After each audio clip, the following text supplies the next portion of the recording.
Que la paz del Señor esté con cada uno de ustedes, hermanos católicos y amigos que nos escuchan por este canal. Defiende tu fe católico. También recordándote que si no te has suscrito a nuestro canal, ahora lo puedes hacer. Es gratis, hermano. Suscríbete y dale like al video. Así muchas personas verán este video y es una forma de poder evangelizar. Bueno, los invito a que hagamos esta oración en el nombre del Padre, del Hijo y del Espíritu Santo. Amén. Dios te salve María, llena eres de gracia, el Señor es contigo, bendita tú eres entre todas las mujeres y bendito es el fruto de tu vientre, Jesús.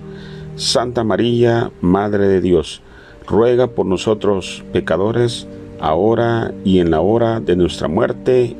Amén.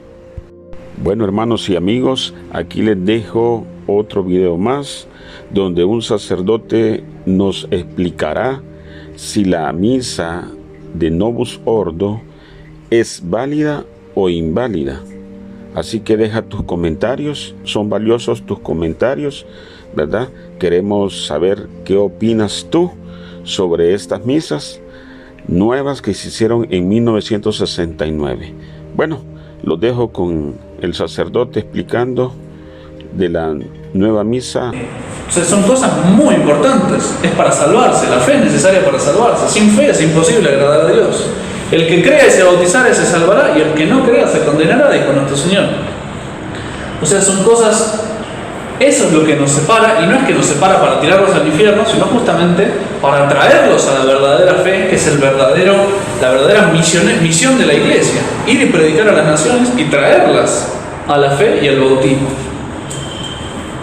Entonces, yo digo, ese cambio en la fe que se produce, termina produciendo un cambio en la misa, que protestantiza la misa, y termina produciendo una persecución de la misa tradicional, la misa católica.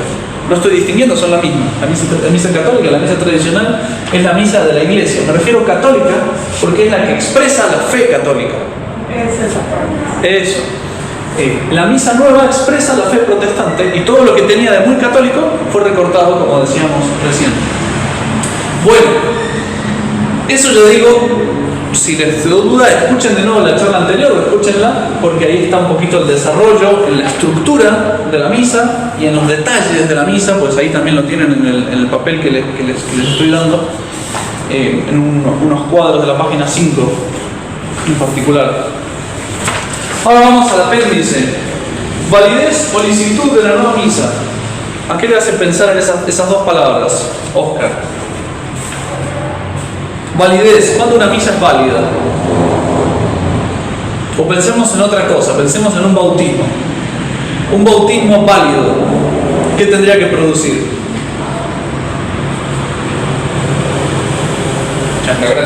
Claro. Un bautismo válido es el bautismo que realmente está funcionando y por lo tanto borra el pecado original, por ejemplo. Y comunica la gracia, que es lo que me estaba diciendo, si comunica la gracia santificante por primera vez al alma. Eso es un bautismo válido. Ahora, un bautismo lícito, la palabra lícito,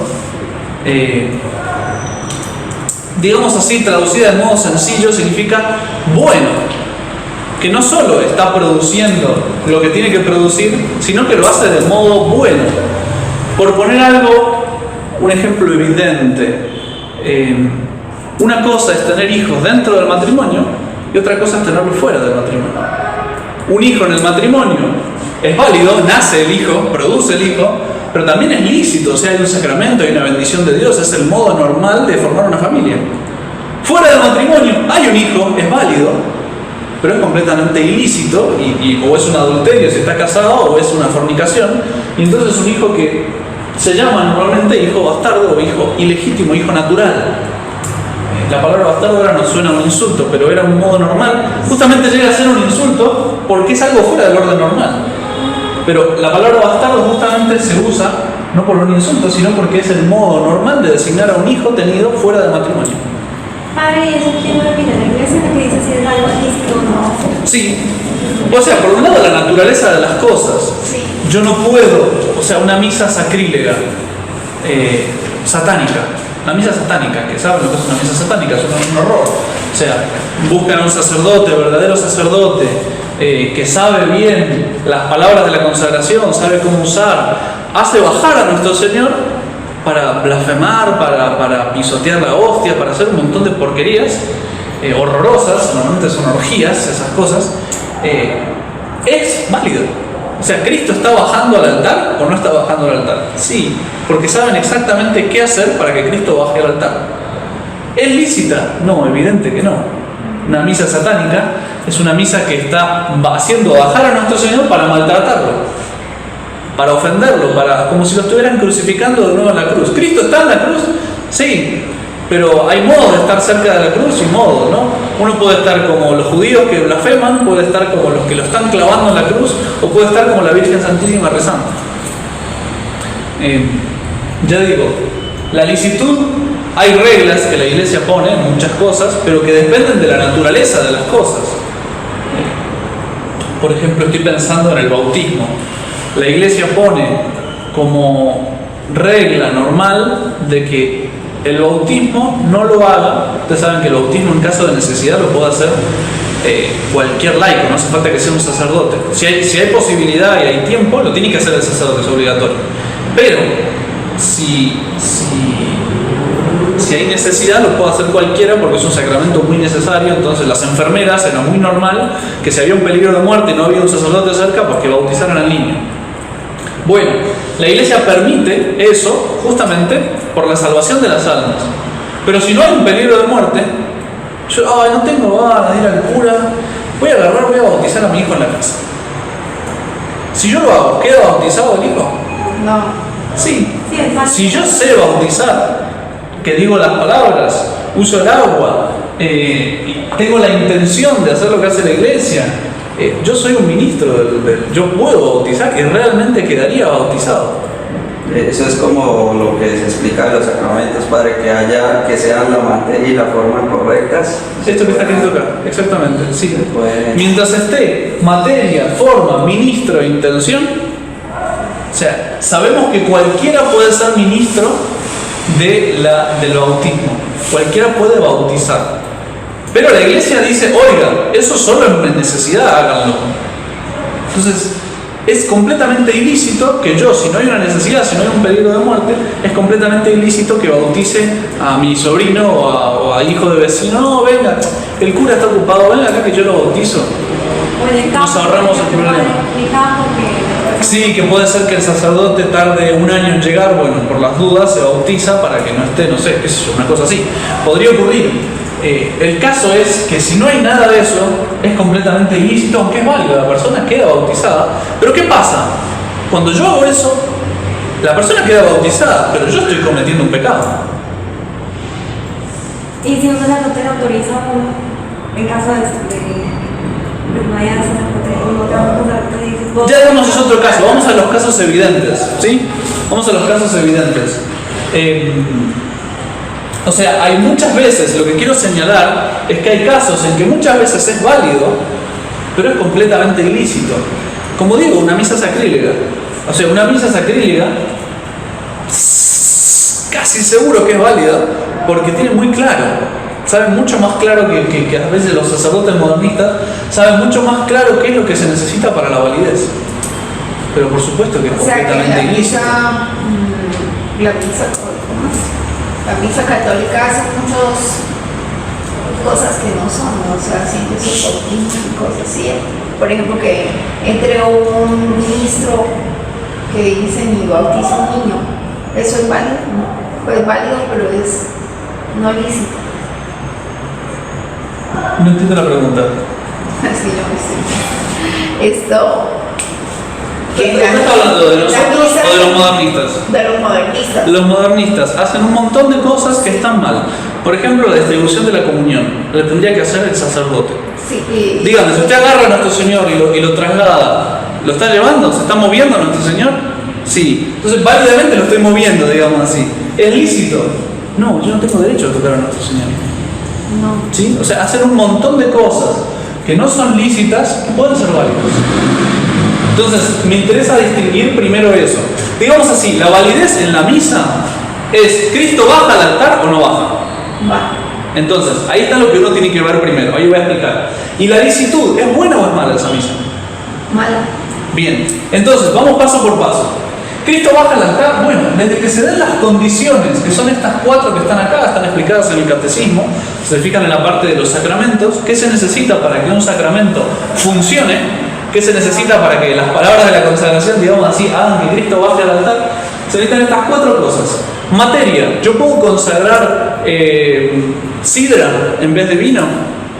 No. ¿Sí? No. La materia de la consagración tiene que ser vino de uva, vino de vid, que se dice. No puede ser vino de manzana, porque no es verdadero vino, o no es la materia que Cristo quiso determinar. Entonces tiene que ser vino de vid y tiene que ser pan de trigo. Si no pan de cebada, ¿puedo consagrar pan de cebada? No. Tampoco. Tiene que ser esa materia porque es la que Cristo puso. Y no es que va a ser vicio, o sea, no funciona. Yo por más que diga las palabras de la consagración sobre una galletita, no funciona. No funciona. ¿Por qué? Porque no es pan de trigo. Bueno, la forma son las palabras de la consagración, tienen que ser dichas como las dijo Cristo. Esto es mi cuerpo, esta es mi sangre, etcétera, etcétera, etcétera. ¿Sí? En latín, en español, no importa demasiado el idioma. Por supuesto que es mejor en latín, pero no es que va a ser inválido eso. En español se pueden decir. Yo estaba leyendo recién uno de esos libros que están para quemar. Y esta bolsa que es, agarré los libros. Un cura pero rayado, que estaba toda una demostración, trataba de hacer de que las palabras de la consagración de la misa nueva no funcionarían, porque en vez de decir, porque dicen, esto es mi cuerpo, en lugar de decir, decía él, este es mi cuerpo. Tendrían que decir este, y como dicen esto, están cambiando las palabras de la consagración, y él buscaba todos los evangelios, y entonces decía, entonces eso ya no funciona. Y entonces daba la demostración. Lo curioso es que está diciendo exactamente al revés. Si dijera, este es mi cuerpo, ahí habría una duda seria de si está consagrando o no. En cambio, como dice esto, ahí realmente uno dice consagra. Santo Tomás se tomó todo el trabajo de explicar por qué esto está en neutro y no está en determinado, no está en este. Porque, bueno, en fin, no me voy a meter a explicar eso, pero Santo Tomás da la explicación que tiene que ser esto y no este, porque hoc en latín es neutro, no ic, que es determinado masculino, o ec, que es determinado femenino. Hoc tiene que ser neutro, y si no, no funciona. La cuestión es que la forma, las palabras, fórmulas, si quieren decirlo con una palabra que se acuerde más, tienen que ser las palabras que puso Cristo.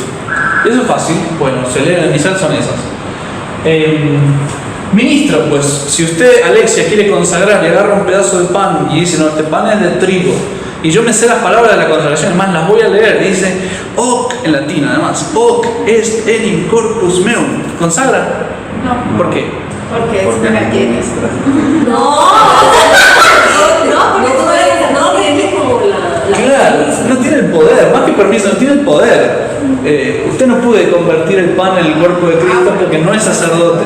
Pero usted agarra un pedazo de pan de trigo, digamos así, una hostia para consagrar y dice las palabras. ¿Usted puede consagrar?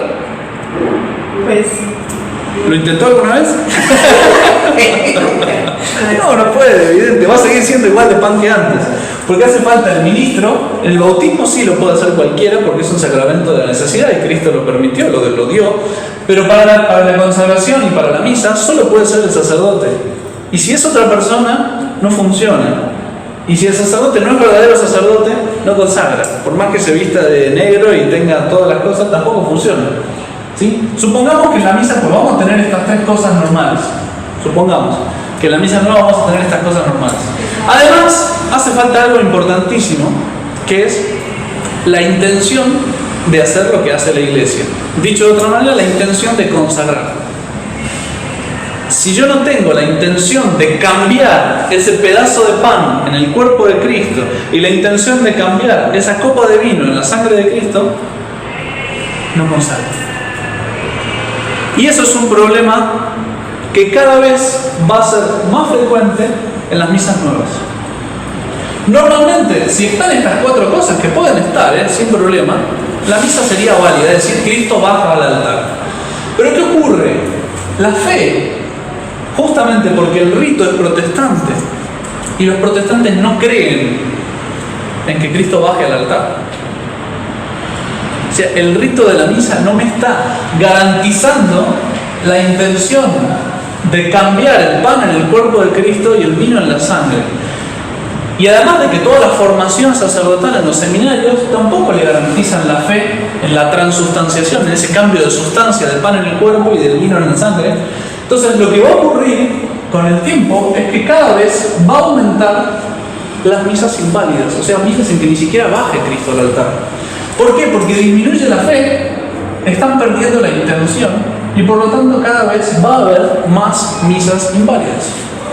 De hecho, uno hay misas que me ha tocado alguna vez estar de casualidad en la iglesia, porque visito un templo, una peregrinación, no sé qué, y salen a celebrar la misa, y uno realmente no tiene ni idea si consagró o no consagró. Realmente uno no sabe si consagró o no consagró. Padre, para los sacerdotes de la misa nueva, está como concebido que Cristo baja como solamente de manera espiritual, ¿no? O sea que como tal no hay una transustanciación, lo que usted acaba de decir. O sea, la misa nueva, el texto de la misa nueva realmente está diseñado para eso, para creer en una presencia espiritual más que en una presencia real, como llamamos siempre, de Cristo en la Eucaristía. Sí, y la formación en los seminarios también está orientada a eso. El padre Juliano, pobrecito, recen por él, siempre lo digo, en su seminario él me contaba que cuando asistía todo el seminario a la misa, la mitad del seminario se arrodillaba en la consagración y la otra mitad no. Y justamente no se arrodillaba porque decían Cristo no está presente ahí. Es una presencia espiritual. Un seminario, para que dimensionen, es el lugar donde se forman sacerdotes. La mitad de esos sacerdotes de ese seminario no creen que lo que estén haciendo es que con unas palabras mágicas cambien el pan en el cuerpo de Cristo y la sangre, el vino en la sangre. Lo cual les quita completamente la intención. Esos sacerdotes no van a consagrar válidamente. Al disminuir la fe, no van a consagrar válidamente. Porque no creen en lo que están haciendo, no les interesa hacer nada, porque simplemente creen que están recordando, en el espíritu protestante, están recordando lo que Cristo hizo en la última cena. Y eso, repito, eso está en el misal nuevo, está hecho a propósito para que sea así. Un protestante cree que la presencia espiritual de Cristo comienza a estar después de que la asamblea hizo su acto de fe. Por eso el misal nuevo lo que hace es eliminar la primera genuflexión. En la misa tradicional el sacerdote hoc est enim corpus meum, genuflexión, esto ya está ahí, lo elevo para la adoración de los fieles. Y cuando todos adoraron, pues ahí vuelvo a hacer genuflexión, lo deposito y ya está. Misa tradicional. Misa nueva. Esto es mi cuerpo. Cristo dijo, esto es mi cuerpo. Lo levanta. Recién después de que la gente hace el acto de fe, entonces hacemos la genuflexión. La primera genuflexión se elimina. ¿Por qué? Porque si pusiéramos esa primera genuflexión, creeríamos en las palabras mágicas de la consagración, en la opinión inventada por los teólogos tomistas de la transustanciación. Eso es lo que dicen ellos, ¿no? Y lo mismo, en el misal tradicional, yo siempre he tenido las ganas de agarrar un misal tradicional. En el seminario teníamos un misal tradicional que estaba tachado todo lo que había cambiado la misa nueva. Y es muy visual para ver realmente la protestantización de la misa. En el misal tradicional dice, y ahora el sacerdote inclinado sobre las especies pronuncia en secreto distintamente las palabras de la consagración. Punto. Enorme, así, negrita. Esto es mi cuerpo, o que está en corpus meum.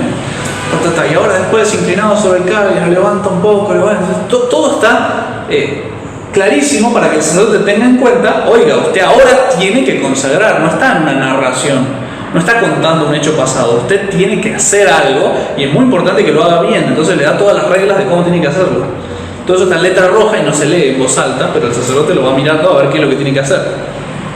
En el misal nuevo, lo único que hay es una narración. Cristo, en la última cena, levantó los ojos al cielo, dio gracias, partió el pan, lo bendijo, lo dio a sus discípulos diciendo, esto es mi cuerpo, y al mismo tiempo también hizo como si yo les leyera el Evangelio. Entonces, ¿qué ocurre? El misal no le está diciendo, oiga, no se olvide que tiene que consagrar. Entonces, si el sacerdote se acuerda y cree que tiene que consagrar, consagra. Y si el sacerdote no se acuerda o no cree que tiene que consagrar, no consagra. Porque no está haciendo sobre la materia que tiene adelante ese cambio que el poder del sacerdote le da la posibilidad de hacer, esa transubstanciación, ese cambio de pan en el cuerpo de Cristo. Eso al principio era muy difícil que ocurriera porque los sacerdotes estaban formados a la antigua y lo único que había cambiado era el rito. Los sacerdotes tenían muy claro que tenían que consagrar. Hoy en día, con el tiempo, es cada vez más frecuente que el sacerdote no tenga ni idea que tiene que consagrar y por lo tanto le falte la intención.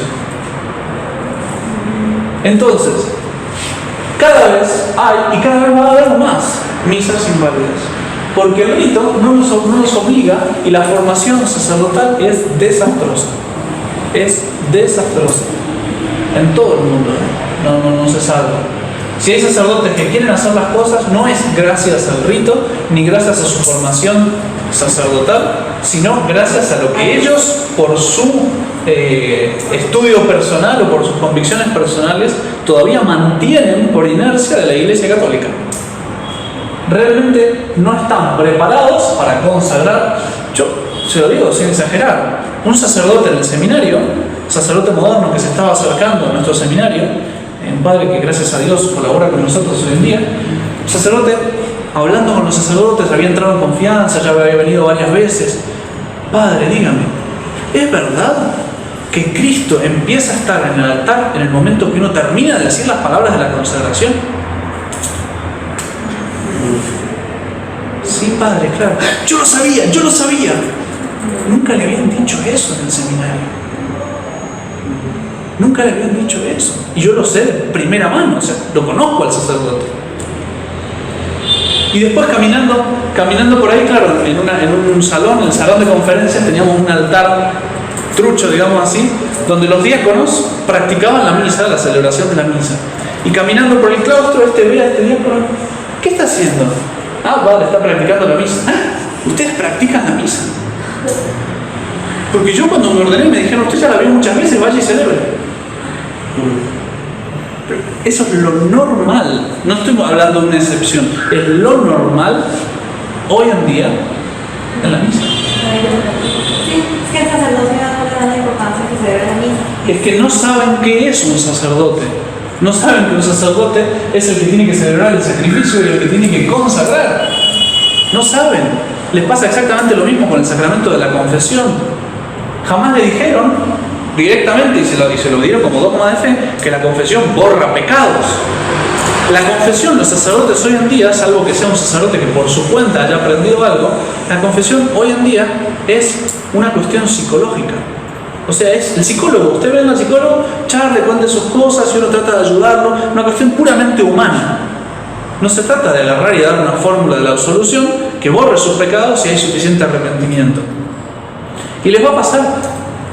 Me contaba hace poco una persona, que no voy a decir el nombre, que se confesó con el padre, le dijo todos sus pecados y el padre le respondió, me dijiste todos tus pecados, yo te voy a decir los míos.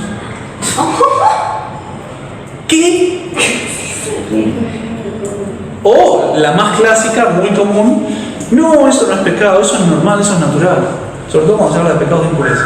No sé, a mí me dijo una vez, pero no sea tan duro, me dijo. Sí, es que eso es re normal. ¿Por qué? Porque no se sabe qué es el sacramento de la confesión. Bueno, eso que ocurre con la confesión, que hay un montón de confesiones que uno sale con los mismos pecados con los que entró, porque no le dieron la absolución, ocurre también muchas veces en la misa. Por no saber lo que es la misa, no saber que tienen que consagrar, que es muy importante que digan las palabras como las dijo Cristo, que tengan la intención de consagrar. Muchas veces Cristo no baja al altar y cada vez más frecuentemente Cristo no va a bajar al altar. ¿Por qué? Porque les está faltando la intención. Padre, y entonces, por lo menos cuando uno va a las otras misas, a la misa nueva, es un engaño. No estoy diciendo que siempre sea inválido, ojo, porque se puede celebrar válidamente la misa nueva. Se puede celebrar la misa de tal manera que Cristo baje al altar. Pero ¿de qué va a depender? ¿De qué sacerdote celebra? De si el sacerdote tiene la intención o no la tiene. Porque el rito no le garantiza la intención. Digamos que el rito de la misa tradicional te obliga a tener la intención. O sea, para no tener la intención tendrías que estar en una rebeldía muy grande. Porque ya te digo, todo el rito te obliga a inclinarte, a hablar, o sea, te das cuenta, tenés que ser un idiota para no darte cuenta que te está obligando a consagrar. La misa nueva es tan protestante que uno no tiene ni idea si consagra o no consagra.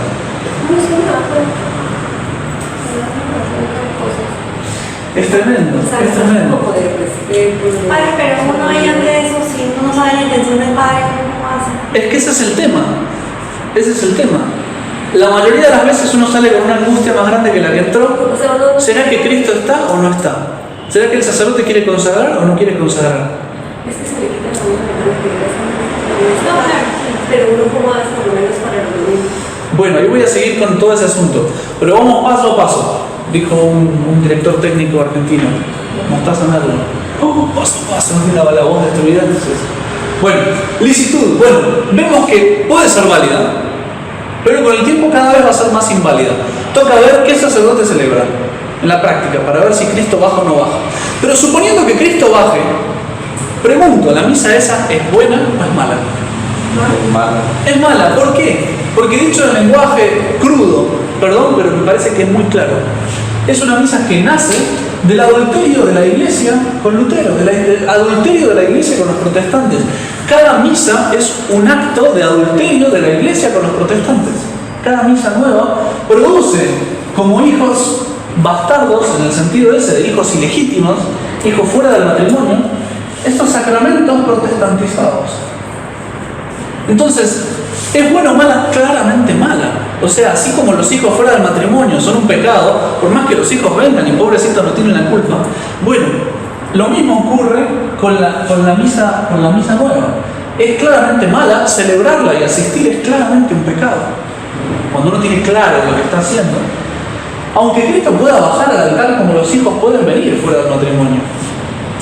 Entonces, me parece que con eso queda bien claro la comparación, aunque es fuerte, es una comparación fuerte, me doy cuenta, pero queda muy claro que puede ser válida, pero sin embargo es mala. Es mala. A pesar de que salga algo bueno de ahí, como un hijo, pues en sí es una bendición de Dios, aunque ya digo, no es normal que sea fuera del matrimonio y uno cometió un pecado haciéndolo.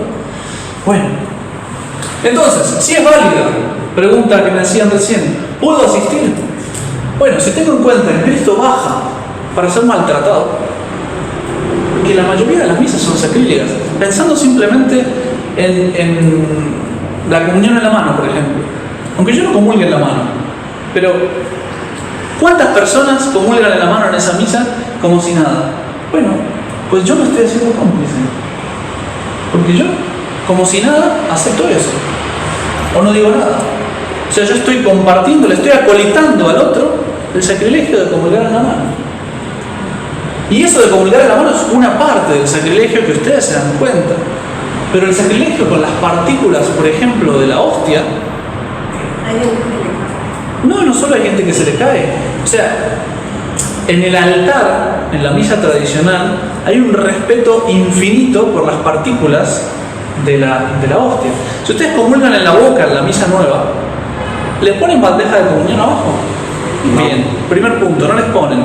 Segundo, el sacerdote jamás se purifica los dedos, ¿o me equivoco? No. Jamás mantiene los dedos juntos. ¿Ustedes vieron alguna vez en la misa tradicional que el sacerdote está así? Domino Vobiscum. Sí. ¿Saben por qué el sacerdote está así? Después de haber tocado la hostia, el sacerdote mantiene los dedos juntos por si hay partículas y no toca ninguna otra cosa con esos dedos hasta haberse purificado los dedos. Entonces, sobre el cáliz pone primero vino, después agua para limpiar las partículas, y eso no se tira en una maceta, eso se lo bebe el sacerdote. Y eso no solo, sino que en todos los lugares donde se manipula nuestro Señor, que es el corporal, sobre todo es una tela especial, que todas las partículas que caen se quedan ahí adentro, eso se dobla de una manera como si fuera un sobre, de tal manera que todas las partículas queden ahí guardadas, y eso después el sacerdote lo purifica, lo pone en agua hasta que se disuelvan las partículas, lo sacude, lo vuelve a cambiar el agua 2-3 veces hasta que se asegura que ya no está más la presencia real de Cristo, y eso recién ahí, cuando ya no hay más presencia real, se ponen en lavarropas. Antes no. O sea, todas esas cosas no existen más en el rito de la misa nueva. Y uno se pregunta, ¿creen que Cristo está presente en todas las partículas? ¿O no? No. Puede ser que el sacerdote o la gente lo crea, pero el rito no cree. Porque si creyera, ¿por qué sacó eso? ¿Por qué sacó eso? Porque le molestaba a los protestantes. O sea, no existe más corporal, bolsa de corporal, no existe más, o si el sacerdote lo quiere usar, lo usa, pero en el rito no existe más. No existe más mantener los dedos juntos, no existe más purificarse los dedos, no existe más no tocar nada con esos dedos, no existe más bandeja de comunión en la boca, no existe más. Porque si el sacerdote se tiene que purificar los dedos después de tocar a Cristo, ¿qué vamos a decir de cada fiel que comulga la mano? ¿No? Que termina de comulgar y ¿qué hace uno con las manos? Y ahí Cristo desparramado por todos lados. Ni qué decir si se cae la hostia al piso. Si se caía la hostia al piso, la iglesia mandaba que uno tiene que poner un purificador arriba, primero recoger la hostia, y en el lugar donde cayó, dejar un purificador para que nadie pise, o sea, una tela sagrada para que nadie pise, y después de la misa, con tiempo, venir a echar agua, purificar y recoger las partículas que pueda haber. Eso está obligatorio, el sacerdote tiene que hacer, si sabe exactamente dónde cayó la hostia, ¿no? Eso no existe más. Se cae una hostia, en todo caso, o la levanta el sacerdote y le dice al sacerdote, por favor, recójala. Hasta ahí llegamos. ¿Sí? Entonces, repito, el rito es malo, es un rito protestante, porque el rito no me ayuda a creer en la presencia de Cristo. De hecho, no me ayuda a creer. Cristo baja para ser maltratado, y además, ya digo, es una misa que tiene un veneno protestante para mi fe. Porque todas esas cosas uno las va tragando, hay cosas que uno las ve claramente, y otras las va tragando sin darse cuenta. Otras las va tragando sin darse cuenta, porque uno tampoco les puede explicar todos los cambios y todos los detalles y sutilezas. O sea, muchos han venido aquí creyendo que el ecumenismo es una cosa buena, creyendo que esa apertura a los hermanos protestantes, esa amabilidad con ellos y atraerlos, invitarlos a participar en nuestras ceremonias, o la consagración en que hay varios sacerdotes celebrando. Muchos vienen aquí creyendo que eso es bueno. ¿Por qué? Porque los han envenenado con la misa nueva. Es un veneno que uno traga. Y es mucho más peligroso cuanto que es más sutil. ¿Qué es más dañino? ¿Un frasco grande que tiene una etiqueta que dice veneno? ¿O una torta que tiene 2 o 3 cucharaditas? El frasco que dice veneno no lo va a tocar nadie. La torta, que es rica, se la van a comer y ahí le va a entrar. Pues es algo así. O sea, la misa protestante pues tiene una etiqueta que dice protestante y nadie se acerca. La misa nueva es una torta que tiene veneno protestante sin que nos demos cuenta. Entonces uno la traga. Es cierto que no me va a matar una sola misa, no me va a hacer perder la fe una sola misa, pero la frecuencia de la misa hace, tarde o temprano, perder la fe. Por ejemplo, uno termina creyendo que la misa es una cena. Uno termina creyendo que la misa es una cena donde se recuerda la pasión de Cristo y no un sacrificio. Es Eucaristía. De hecho, es interesante, tengo una frase por ahí de Lutero que justamente dice eso. Vayan a ver si me encuentro. Negamos, dice Lutero, tajantemente que la misa sea un sacrificio. Llamémosla comida, cena eucarística, Eucaristía. Y para darle gusto a Lutero, la llamamos así. ¿Sí?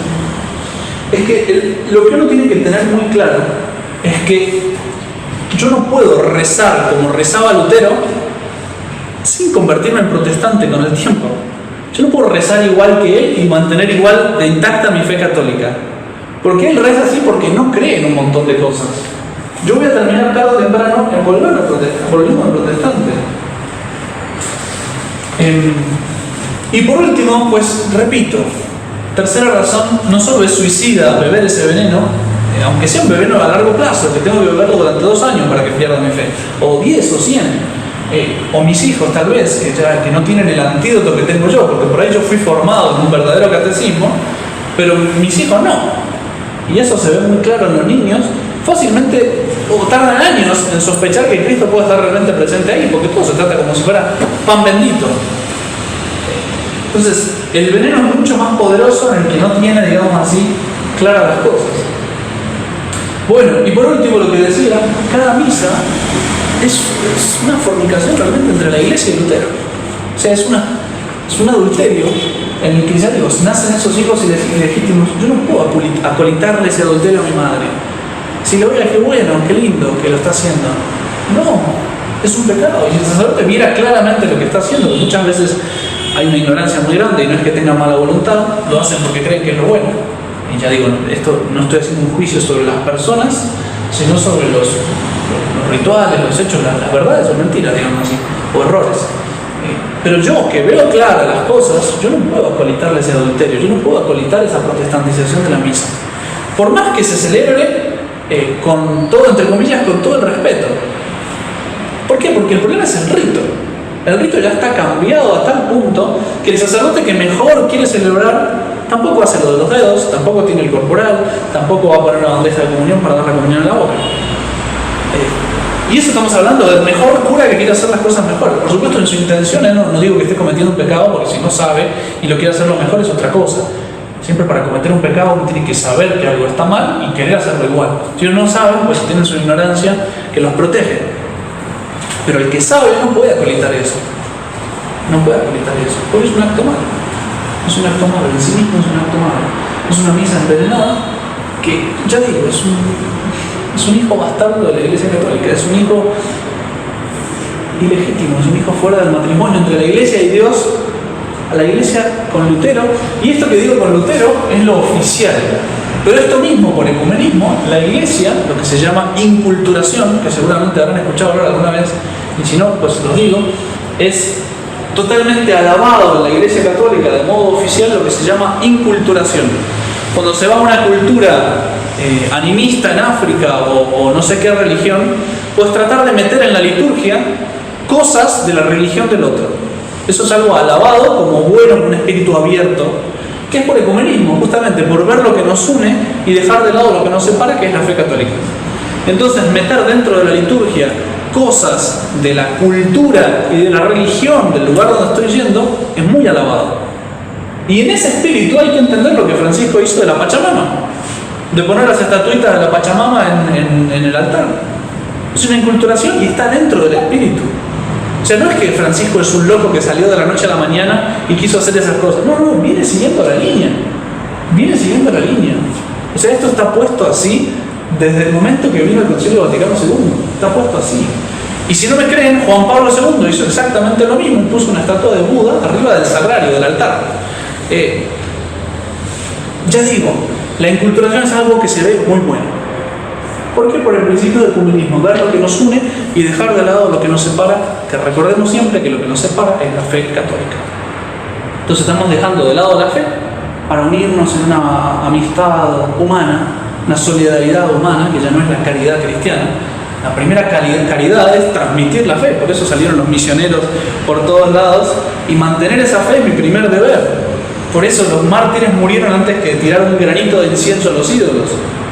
Hay un mártir que le habían puesto para que pareciera que lo estaba, le ponen unas brasas ardiendo en la mano con incienso para que cuando se queme la suelte y la tire a los ídolos. Y este la mantuvo hasta que realmente no pudo más, pero quedó clarísimo que no las quería soltar. O sea, salió con la mano que casi no quedaba. ¿Por qué? Justamente porque mantener la fe es mi primer deber ante Dios y compartir esa fe es mi primera caridad. Porque sin fe no se puede salvar. El que no crea se condenará, dice nuestro Señor. Entonces es duro. ¿Sí? Bueno, y como decía ella, para cumplir el precepto dominical, ¿puedo o no puedo? Pues, puesto la pregunta de un modo mucho más claro, si usted no tiene al sacerdote católico que le bautice a su hijo, ¿puedo ir al ministro protestante que me bautice a mi hijo? Porque, ojo, el bautismo de los protestantes, muchos protestantes bautizan válidamente, realmente borran el pecado original y dan la gracia. ¿Puedo ir al ministro protestante? No. Bueno, entonces, si yo no puedo ir a la misa del domingo, ¿puedo ir a la misa del culto de los evangélicos? Bueno, pues así como no puedo beber el frasco que dice veneno, tampoco puedo comer la torta envenenada, porque Dios no puede querer que yo me suicide. Dios no puede querer que yo ponga en peligro mi fe, ni tampoco puede querer que yo sea cómplice en el maltrato que le están dando. Entonces, nos va a doler, porque uno realmente quedarse en la casa en un domingo, por esta cuarentena por ahí nos acostumbró un poco más, pero domingo sin misa le angustia, pero terriblemente. Pero es un sacrificio que le puedo ofrecer a Dios. Porque realmente Él no puede querer que yo sea cómplice de ese maltrato, ni tampoco que ya digo, que ponga en peligro mi fe. Me hace acordar a un feligrés que, claro, ya estaba buscando cada vez la misa menos peor, y pasaba de un lado para el otro, hasta que entró también en la menos peor, y en la menos peor también había desastres, y en el medio de la misa le dijo a su esposa: cariño, después nos confesamos, pero vámonos de acá, yo no puedo soportar esto. Claro, no estaba bien planteado, porque realmente si uno ve que es una cosa mala, no tiene que confesarse de haber faltado a la misa nueva. Bueno, entonces es una gracia estar en esta misa, y los que no pueden, que son tantísimos, ¿qué hacen? Pues ¿Condenados? no, ahora vamos a hablar justamente de eso. Es el punto que sigue.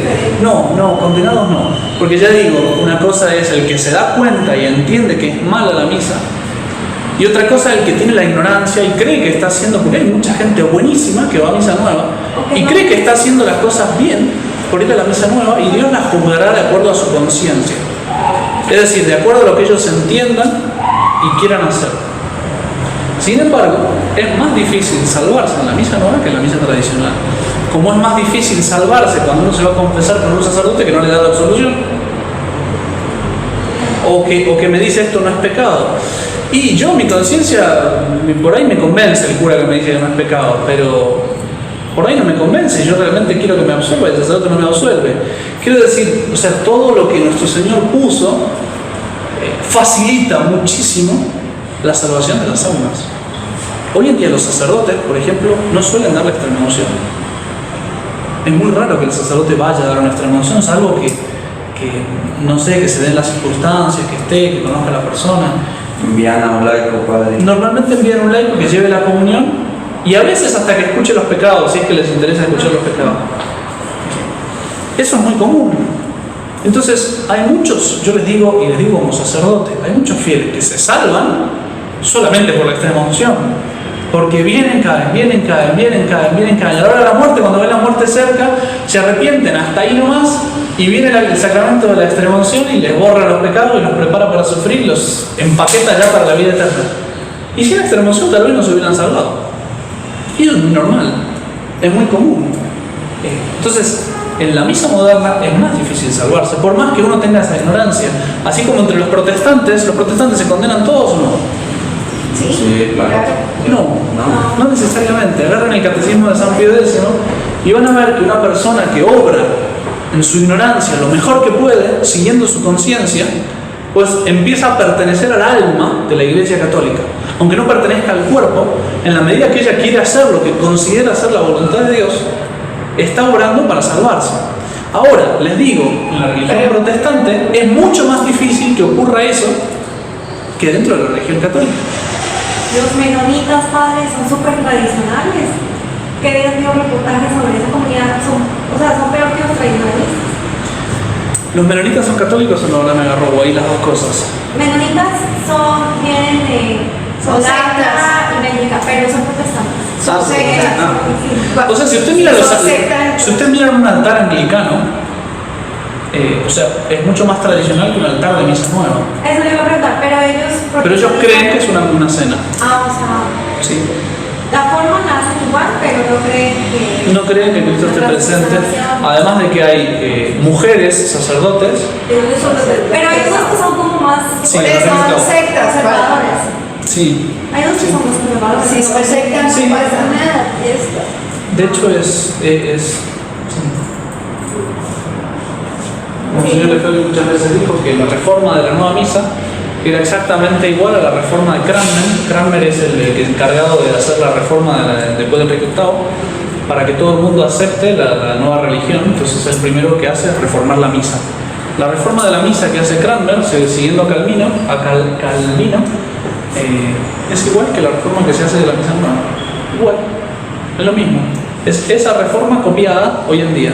Porque una señora me preguntó, en Estados Unidos había una iglesia que decía misa en latín, tradicional, que eran sacerdotes cristianos, todo, me dijo, es igualito, me dijo, tal cual, pero es presbiterana, y me dijo, pero ¿por qué no puede ir al márgenes? Me dijo, yo dije, no, porque eso es protestante.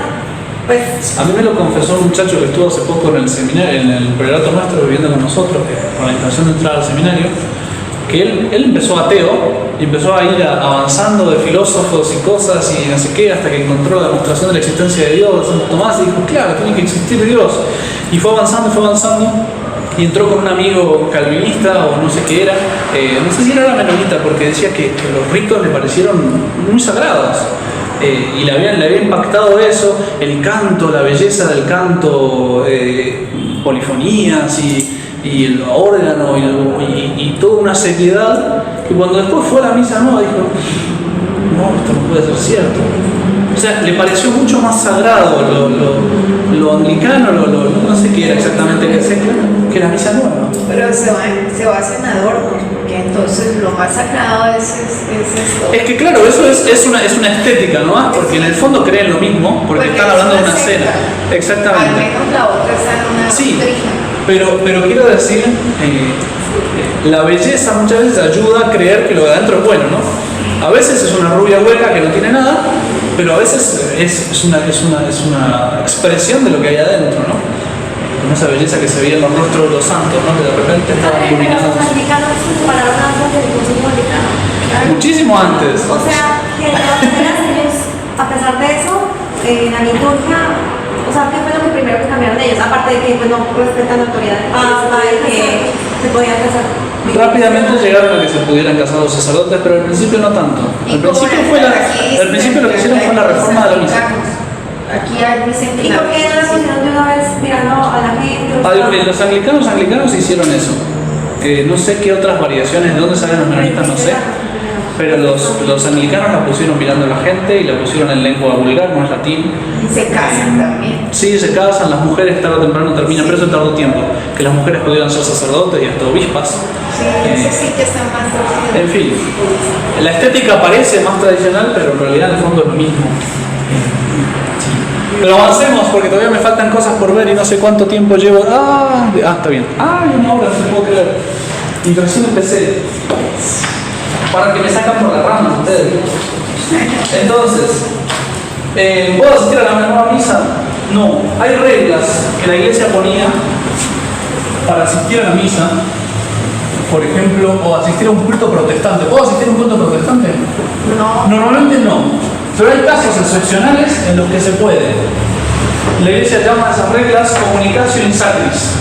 Es decir, participar, digamos así, en los cultos que no son católicos, y hay que cumplirse ciertas condiciones para que uno pueda ir.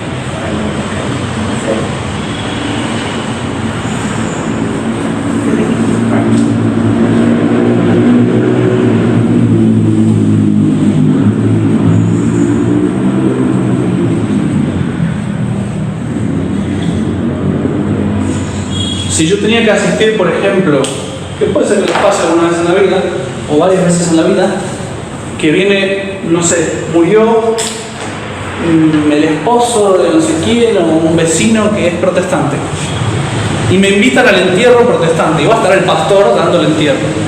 Bueno, es una causa grave en la que yo puedo ir porque hay una cuestión, o sea, se tomaría como una injuria el que uno no vaya, sería una falta de caridad contra la otra persona. Entonces se considera causa grave, por ejemplo, un entierro. Yo pensé que no era mejor. Voy a explicarle un poquito más. Matrimonio.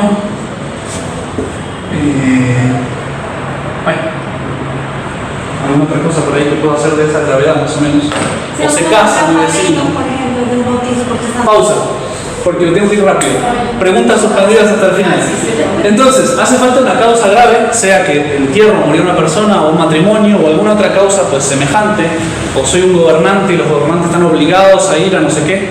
Bueno, hace falta una causa grave, pero no es que, voy y comulgo en el rito protestante. No puedo. No puedo participar. Yo puedo estar como un florero, de pie o de rodillas o lo que sea en la ceremonia, pero sin participar. No puedo cantar, no puedo responder las oraciones, no puedo,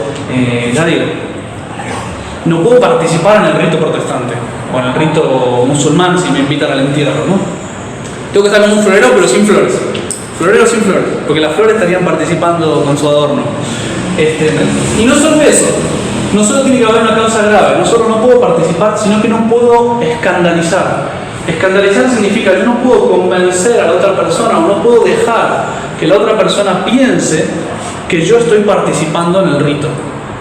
La otra persona tiene que saber que yo lo estoy haciendo solamente por caridad, por afecto a la persona. Preguntas al final, Alexia, que no llego. Preguntas al final. Entonces, yo, por ejemplo, me invita el protestante a su matrimonio. Hoy me alegra de poder estar en esta ocasión tan importante para ustedes. Yo los acompaño realmente con el afecto. Por supuesto que ustedes saben que yo no creo nada, yo soy de la religión católica, pero así esto realmente me pareció que no nos podía faltar en este evento. Claro, uno le deja claro a la persona, sin ofenderla, pero le deja claro que vengo por afecto a ellos y no por el rito. Yo no creo y no participo en el rito, ¿sí? Y si este peligro no se puede quitar, no se puede asistir. O sea, si yo no puedo dejar claro que no estoy participando en el rito, no puedo asistir. Eso normalmente es lo que la iglesia ha obligado cuando uno tenía que ir a un rito que no era católico. Solamente se puede, con causa grave, decir una situación excepcional, sin participar y dejando claro que no estoy participando. A veces alcanza la pura actitud, que me ven ahí como un florero, que todos cantan, yo no canto, ven que todos caminan a comulgar, yo me quedo acá y no comulgo, ven, bueno, respeto porque no los quiero ofender tampoco, pero a veces alcanza eso solo para quitar el escándalo.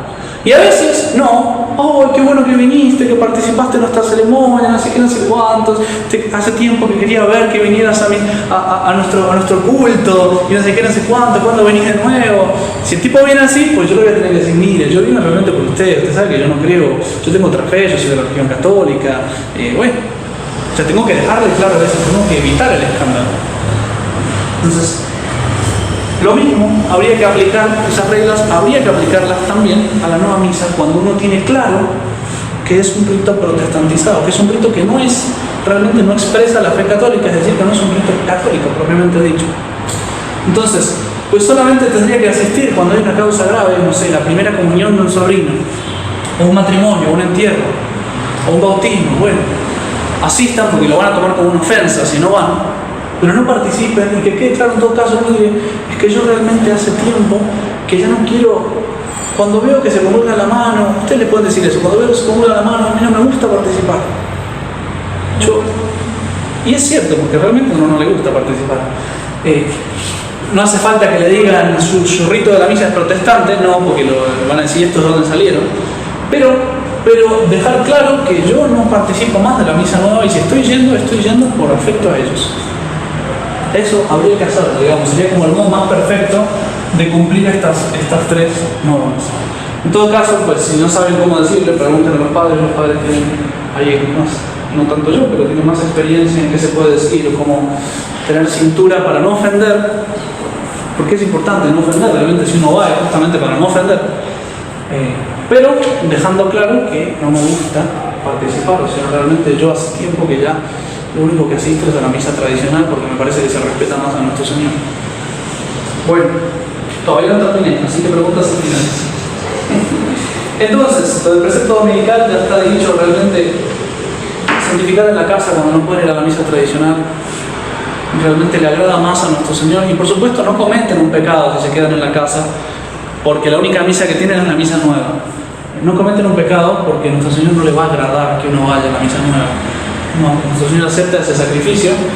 Y ya digo, ¿cómo se santifica un domingo en casa? Ofreciendo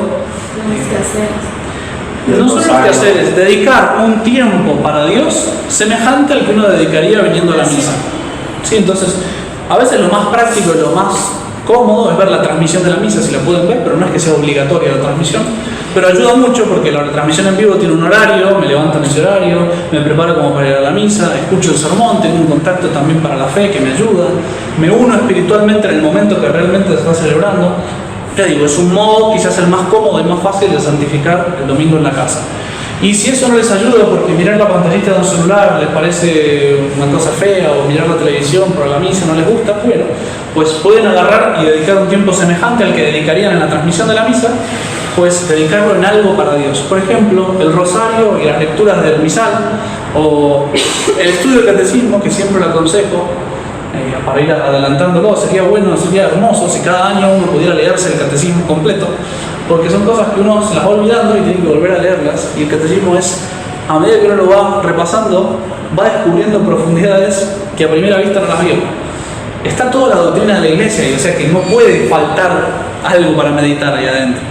O la vida de un santo, que es el catecismo puesto en práctica, de tal modo que lo veo y entiendo. Bueno, también eso es eso. Ya digo, media hora, 40 minutos, una hora más o menos, ahí depende de qué misa vaya uno, pues ese tiempo dedicarlo a Dios de alguna manera. Sí, no hay, la iglesia no pide más que eso. Sí les aconsejo la transmisión, los que realmente no les moleste, porque ya digo, uno escucha el sermón, que también eso pues ayuda mucho, y se une espiritualmente, sobre todo si la estás escuchando en vivo, uno se une espiritualmente en el momento que realmente se está ofreciendo. Porque la participación a la misa se puede hacer realmente espiritual en el momento que se está transmitiendo. Bueno, preguntas importantes. ¿Cómo puede la iglesia y un papa promover un rito malo? Bueno, con eso hay que tener en cuenta varias cosas. Uno dice, bueno, la iglesia es infalible, ¿no? ¿Cómo es posible que la iglesia haya promovido un rito protestantizado, que un papa lo haya promulgado? Bueno, hay que tener en cuenta varias cosas. En primer lugar, regla de oro. Regla de oro. O sea,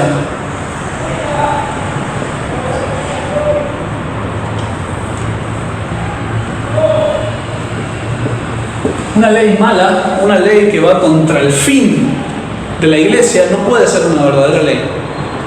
O sea, eso es un principio fundamental. O sea, no podemos...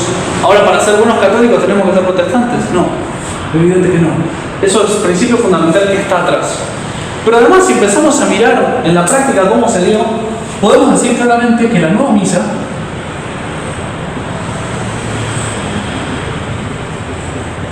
nunca fue promulgada.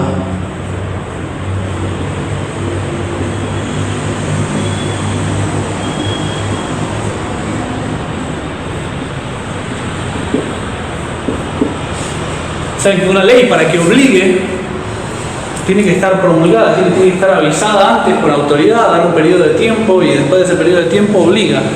Si hay algún abogado requino, ¿no? Bueno, no importa. Hay un periodo que se llama de vacatio legis, es decir, para que todo el mundo llegue al conocimiento de que existe esa ley antes de que la ley empiece a entrar en vigor. Bueno, pero eso no tiene nada que ver. La promulgación de la ley es decir, a partir de tal fecha, esto va a ser obligatorio. ¿Cuáles son las cosas? Bueno, no existe eso para la misa nueva. Hay una institución apostólica que se llama Misale Romanum, es decir, hay un texto que sale del Papa que se llama Misale Romanum, que supuestamente es el que promulgaría la nueva misa. Ese texto está en latín, dice una expresión que se escribe así, eso lo descubrió un señor de Galarreta, dice: cogere et efficere.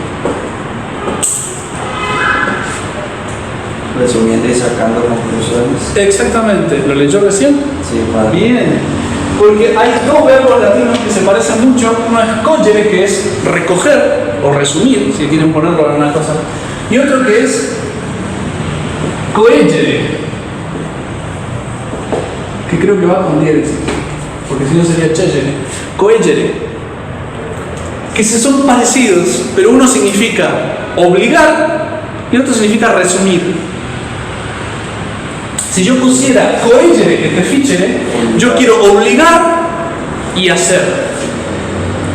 Pero el texto latino no dice coegere, dice cogere. ¿Qué fue lo que ocurrió? Todas las traducciones, francés, italiano, inglés, español, todos los idiomas que ustedes quieran, traducen: damos fuerza de ley a todo lo que precede. Como si el verbo fuera coegere. ¿Qué es lo que dice el texto latino? Bueno, resumiendo y sacando una conclusión, se supone que la conclusión viene después. O sea, voy a hablar ahora cuál es la conclusión. El texto dice que es linda la misa, que vamos a buscar esto como un factor de unidad, pero no obliga, en ningún lado obliga a nada. Y en cambio el otro, damos fuerza de ley a todo lo que precede. Todo lo anterior es ley. No existe, no existe. Todas las traducciones, búsquenlas. Busquen la palabra ley o lo en el texto Institución Apostólica Misale. Padre, pero es que el tercer mandamiento obliga a ir a misa, o sea, ¿no? Obliga a ir a misa, pero no me dice a qué rito de la misa. O sea, ¿qué pasó con esto? Todos los obispos del mundo dijeron, la nueva misa, la misa tradicional no se puede celebrar más. A partir de la fecha que dice aquí, hay que celebrar obligatoriamente la misa nueva. Eso es falso. El texto en ningún lado promulga esa ley. Y eso se dio por sentado que era esa ley. Y eso se aplicó en todo el mundo, y el sacerdote que quería celebrar la misa tradicional, no, esa misa está prohibida. Y los lefebristas son los sacerdotes que celebran la misa prohibida. En primer lugar, no se puede prohibir la misa, ahora lo vamos a explicar al final, porque sería una ley mala, es una ley que sería el suicidio de la iglesia. Pero aún suponiendo que un papa lo pudiera hacer, no lo hizo. No lo hizo. Lo que hicieron fue la trampa de la traducción, porque claro, los obispos franceses eran todos modernistas, ¿y qué hacían? Cuando salía un texto en latín, no dormían, pero lo tenían traducido en francés en menos de 24 horas. Y los demás que tenían que traducir el latín es un idioma complicado. Ya está la traducción francesa, traduzcamos del francés.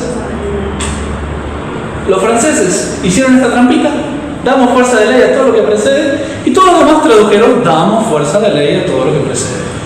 Y al día de hoy, en los textos del Vaticano, que tiene todas las traducciones de los otros idiomas, dice eso. Y Monseñor de la Garreta un día en el seminario dijo, no te puedo creer. Leyó en latín y dice, pero acá no está diciendo eso, acá está diciendo. Y empezó a imprimir el texto en español, el texto en italiano, el texto en francés, el texto en inglés, porque además lee todos los idiomas, ¿no? Pero todos dicen lo mismo, todos dicen lo mismo. Es una mentira, no es lo que dice la ley. En todo caso, la ley lo que da es la posibilidad de celebrar la misa nueva. Pero de ninguna manera pone como obligatoria la misa nueva, ni tampoco prohíbe la misa tradicional. De hecho, Juan Pablo II reunió una comisión de obispos y de cardenales, si no me equivoco, y les preguntó, ¿la misa nueva está prohibida? Y por unanimidad, menos un voto, le dijeron, no, nunca se prohibió. Nunca se prohibió. Pero en la práctica, al sacerdote que quería celebrar la misa tradicional, le cortaban la cabeza. Bueno, y la última cuestión es que la infalibilidad del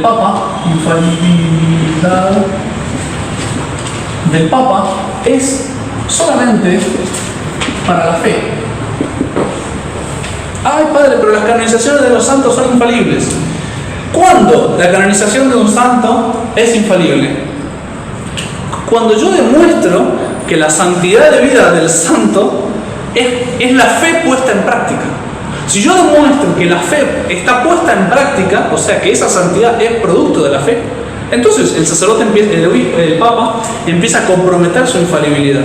Y además de eso, normalmente la Iglesia pedía la confirmación de parte de Dios, porque sabe que el hombre en la práctica se puede equivocar, porque yo no conozco el interior del corazón de la otra persona. Estéticamente yo juzgo por el exterior y me parece que realmente nace de la fe, pero a pesar, porque me puedo equivocar, pido la confirmación de Dios por milagros. Bueno, resumí todo el tema de las canonizaciones, pero justamente por eso una canonización goza de infalibilidad, porque es la fe en la práctica. Un santo es la práctica de la fe, y si no nace de la fe, entonces no lo puedo canonizar. La Madre Teresa de Calcuta. En el caso de Juan Pablo II y de Pablo VI. La Madre Teresa de Calcuta, por poner un ejemplo menos controvertido, es una mujer, pero con una entrega, un sacrificio enorme, pero tenemos las fotos de ella rezando frente a la estatua de Buda. Y uno dice, ¿es canonizable? ¿Eso es la fe puesta en práctica? No, es más bien una bondad natural llevada a un extremo de sacrificio, pero no es realmente la fe puesta en práctica en grado heroico, además. Porque la santidad, para ser canonizable, tiene que ser grado heroico. Bueno, entonces no es canonizable y por lo tanto una canonización de ese tipo no compromete la infalibilidad. No me están garantizando. La canonización lo que me garantiza es la fe la que produjo ese santo, y ese santo vivió de la fe. Justus meus ex fide vivit. El justo vivirá por la fe. dice la Escritura. Bueno, en la liturgia pasa lo mismo. ¿Cuándo la liturgia tiene infalibilidad? ¿Cuándo es canonizable una liturgia?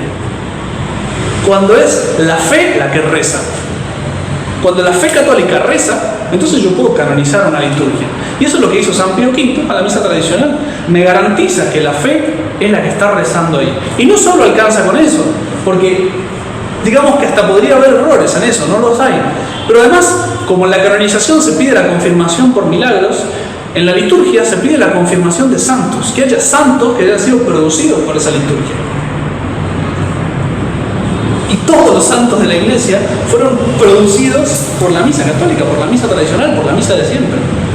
O sea, busquen al santo que ustedes quieran en el calendario y fue un santo de la misa tradicional. Está producido por esa misa, por esa comunión, por esos sacramentos. Entonces, realmente se puede decir que el Papa comprometió su infalibilidad y Monseñor Lefebvre lo decía, que San Pío V canonizó la misa tradicional. No fue que la inventó, no, esa misa venía de siempre y él en un momento la canonizó porque expresaba perfectamente la fe y porque había producido todos los santos que la Iglesia conoció. O sea, esa canonización ya no se puede sacar. Vean la bula Coprimum Tempore, realmente es una canonización. La misa nueva no tiene nada ni parecido, ni podría hacerse todavía. Por eso no se llama misa eucaristía. Porque haría falta ver frutos, y realmente los frutos de la misa nueva es la pérdida de la fe en el mundo entero.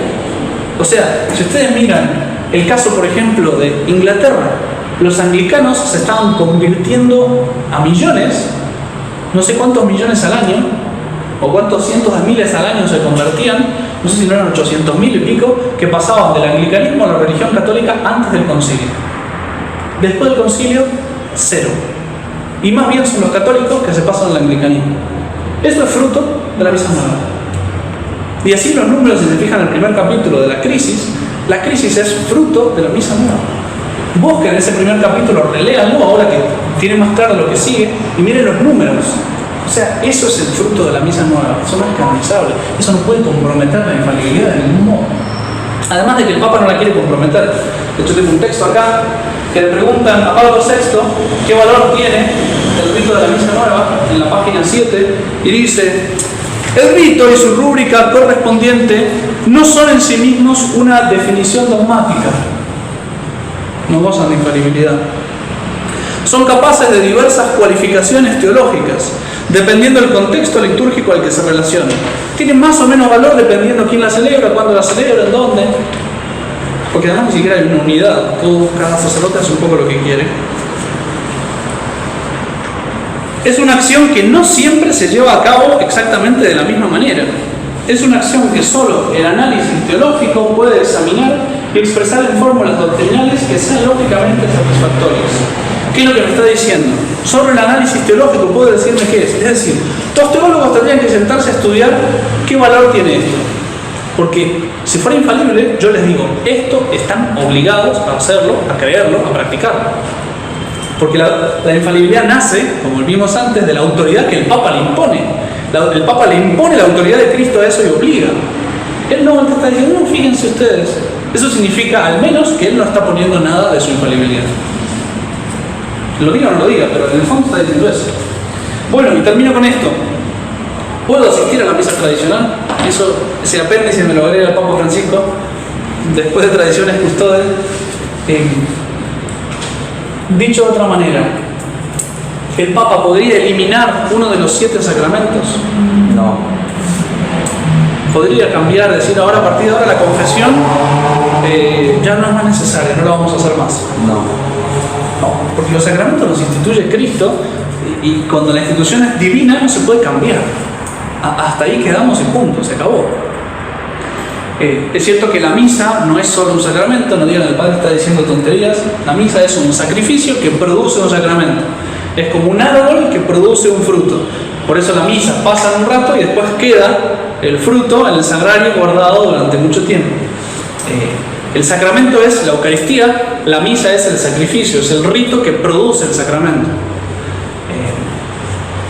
Pero la misa es mucho más que los 7 sacramentos.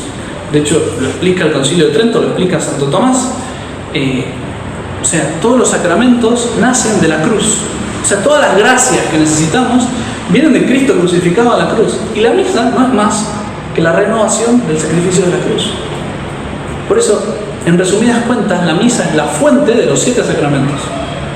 Si ustedes cortan la misa, por un imposible, porque Dios no lo va a permitir, pero si ustedes cortaran la misa, los sacramentos dejarían de funcionar. O sea, las gracias que me da la confesión borra mis pecados porque me está derramando la sangre de Cristo, la sangre que cada día se está derramando en la misa. Realmente la misa es el corazón que está bombeando las gracias a los 7 sacramentos, y gracias a que se celebra la misa, los sacramentos funcionan.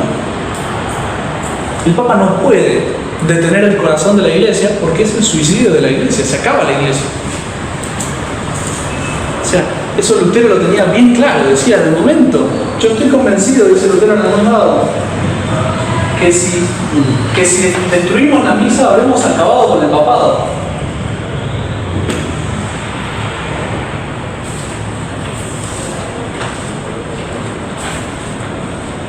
¿Los protestantes tienen los 7 sacramentos? No. Y muchos de ellos, aunque tratan de conservarlos, tampoco son válidos. Depende de qué protestante. A veces el bautismo, por ejemplo, es válido y a veces no. La Eucaristía como sacramento no lo tienen más porque no consagran válidamente. La confirmación la han transformado en una imposición de manos. La confesión no existe. O sea, el matrimonio sí lo tienen como sacramento. Si realmente está bautizados, sí sería sacramento. Pero realmente están todos mutilados y maltratados.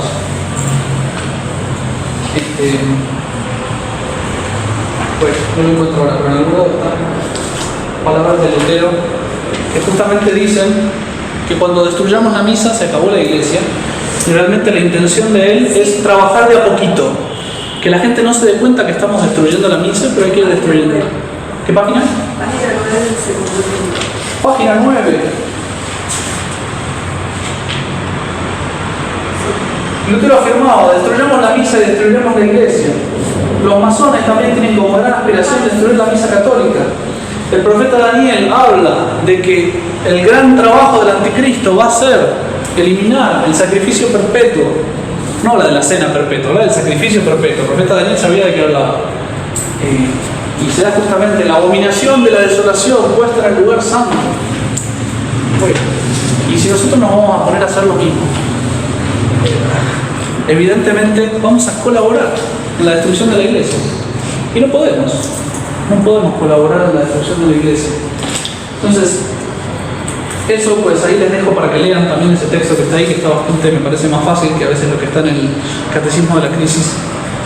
Pero pues termino ahí con un texto de Monseñor Lefebvre que es bellísimo.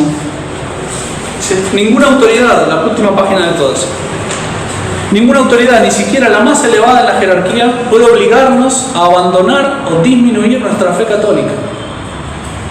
Fe católica claramente expresada y profesada por el magisterio de la Iglesia desde hace 19 siglos. Me parece oír, decía Monseñor, me parece oír, mis queridísimos hermanos, la voz de todos estos papas, desde Gregorio XVI, Pío IX, León XIII, San Pío X, Benedicto XV, Pío XI, Pío XII, todos estos papas que me dicen, pero por Dios, ¿qué vas a hacer de nuestras enseñanzas, de nuestra predicación? ¿Qué vas a hacer de la fe católica? ¿La vas a abandonar y vas a dejar que desaparezca de esta tierra? Sigue guardando este tesoro que te hemos transmitido. No abandones a los fieles, no abandones a la Iglesia. Continúa la Iglesia. Porque desde el concilio las autoridades romanas han adoptado y profesado lo que nosotros hemos condenado. ¿Cómo es posible? Hemos condenado el liberalismo, el comunismo, el socialismo, el modernismo, el ecumenismo. Pero ahora las autoridades de Roma profesan, adoptan y apoyan todos esos errores. ¿Cómo puede ser? Si no haces algo para continuar esta tradición de la Iglesia que te hemos transmitido, todo desaparecerá. La Iglesia desaparecerá y las almas se perderán. Por la gloria de la Santísima Trinidad, por amor a nuestro Señor Jesucristo, por devoción a la Santísima Virgen, por amor a la Iglesia, por amor al Papa, por amor a los obispos, a los sacerdotes y a todos los fieles, por la salvación del mundo y la salvación de las almas, guardad este testamento de nuestro Señor Jesucristo, guardad el sacrificio de nuestro Señor Jesucristo, guardad la misa de siempre. Realmente Monseñor estaba bien consciente de lo que decía.